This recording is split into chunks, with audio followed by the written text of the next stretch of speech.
Nakaboto na si Pangulong Noynoy Aquino sa kanyang polling precinct sa Tarlac at may ulat on the spot si Lia Manyalac del Castillo. Lia?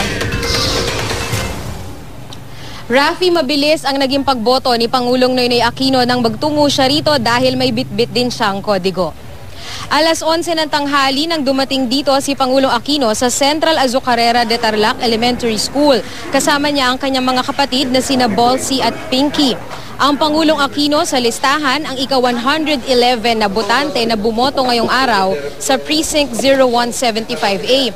Pero alam mo Rafi, nang dumating siya rito, hindi siya agad bumoto. Sa halip ay nakipagkwentuhan muna ang Pangulo sa nakasabay niyang botante, ang 78-year-old na si Mang Domingo Simon. Masayang nakipagkwentuhan sa kanya ang Pangulong Aquino.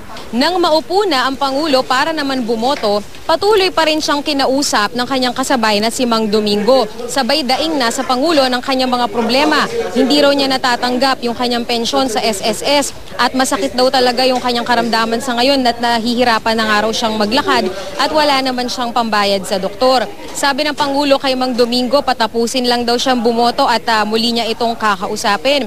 Matapos ng bumoto ng Pangulo ay talagang inassure niya naman si Mang Domingo na tutulungan siya sa kanyang mga problema at bukas na bukas nga raw ay may magtutungo sa kanya para kausapin siya tungkol dito. Kaya naman Rafi, tuwang-tuwa si Mang Domingo na matagal na raw bumoboto rito pero ngayon lang nakasabay ang Pangulo at napangakuan pa na tutulungan siya.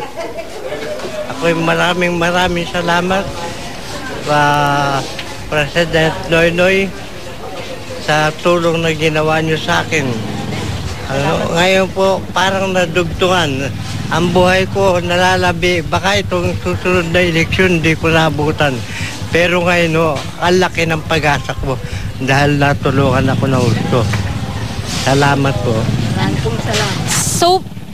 So far, Rafi, maayos naman ang pagdaraos ng barangay elections dito sa Central Azucarera de Tarlac Elementary School. Wala namang napapaulat na mga seryosong problemang na-encounter ang 8 presinto rito. Ang problema lang ng mga pumupunta rito para bumoto ay yung matinding sikat ng araw na kailangan nilang indahin. Samantala, Rafi, hindi na nagpa-unlock ng panayam sa media si Pangulong Aquino at agad-agad na ring umalis. Hindi na rin sinabi ng Malacanang kung saan ito susunod na pupunta o kung magsistay pa siya dito sa Tarlac. Rafi?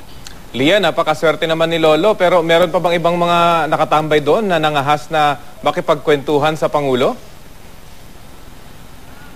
Alam mo Rafi, maswerte talaga siya dahil pagpasok ng Pangulo at ng kanyang mga kapatid ay talagang siya lang yung nandun at yung kanyang asawa na si Aling Lourdes. Kaya naman talagang siya lang din yung nakausap ng Pangulo. After nga siya makausap ng Pangulo ay sumunod lang na nagkaroon ng chance na makalapit sa Pangulo ay yung mismo mga Board of Election Inspectors na syempre ay nagpakuha rin ng litrato sa kanya. Rafi? At Lia, nabanggit mo rin na medyo tumambay pa yung Pangulo dyan sa paligid ng polling precinct. Ano yung naging mga obserbasyon niya? I understand, hindi na siya nagpa-unlock ng panayam, pero may mga nababanggit ba siya habang nakikipagkwentuhan sa mga BEIs?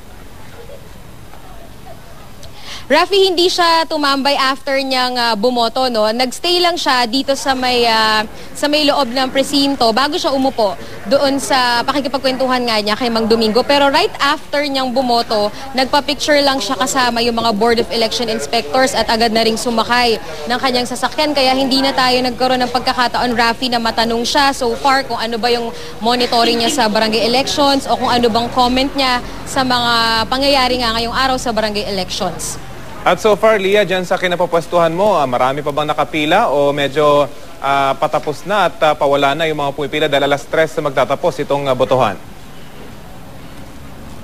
Kung ikukumpara natin, Rafi, dun sa karanasan natin ng pagko-cover ng mga national at local elections nitong nakaraang Mayo nga, ay mas kakaunti yung mga nakita natin ng mga kababayan natin na pumupunta, partikular no, dito sa eskwelahan na ito, walang mahahabang pila sa labas ng mga presinto. Katunayan, yung mismong presinto ng Pangulo na nasa ating likuran ay nasa 115 pa lang, 120 pa lang yung bumoboto habang ang registered voter dyan ay 286. So mukhang so far, mas maliit yung voter turnout sa ngayon dito sa ginaganap nga na eleksyon. Rafi? At sana humabol pa yung iba. Maraming salamat sa iyo, Lia Manyalac del Castillo.